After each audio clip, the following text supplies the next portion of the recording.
बघणार आहे leprosy. Leprosy हा एक कम्युनिकेबल डिसीज आहे बघा. त्याचं दुसरं नाव म्हणजेच हेन्सन डिसीज किंवा त्याला आपण मराठीत म्हणतो बघा कुष्ठरोग. कुष्ठरोग म्हणजेच काय होतं, अंगावर जे राहतात त्याला चट्टे येतात बघा, त्याची सेन्सिटिव्हिटी लॉस होती, त्याला टच जरी केलं तरी काही समजत नाही, असा तो रोग म्हणजेच लेप्रोसी, कुष्ठरोग आणि हेन्सन डिसीज.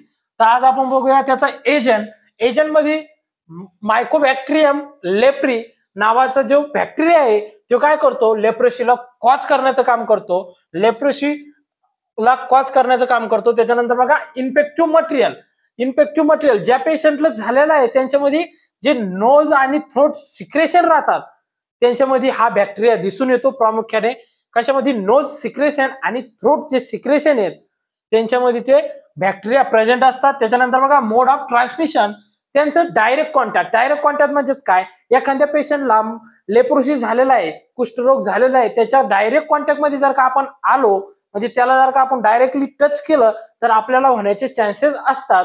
तसेच ड्रॉपलेट इन्फेक्शन म्हणजेच काय, ज्या व्यक्तीला लेप्रोसी होईल त्यानं स्नीजिंग केली, कपिंग केली तर त्यांच्या जे स्नीजिंग आणि कपिंग मार्फत पण तो स्प्रेड होतो.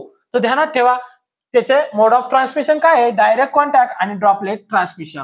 त्याच्यानंतर बघा साइन अँड सिम्पटम्स. याच्यामध्ये मेन जे साइन अँड सिम्पटम्स दिसतं ते म्हणजे लिओनाइन फॅसियस म्हणजेच लाईन लाईक फेस, म्हणजेच सिंहासारखं तोंड दिसतं, लाईन लाईक फेस. त्याच्यानंतर बघा याच्यामध्ये कोणते कोणते, this disease mostly affect peripheral nervous system, skin, त्याच्यानंतर बघा muscles, bone, testis and internal organ हे याच्यामध्ये मोस्टली अफेक्ट होतात.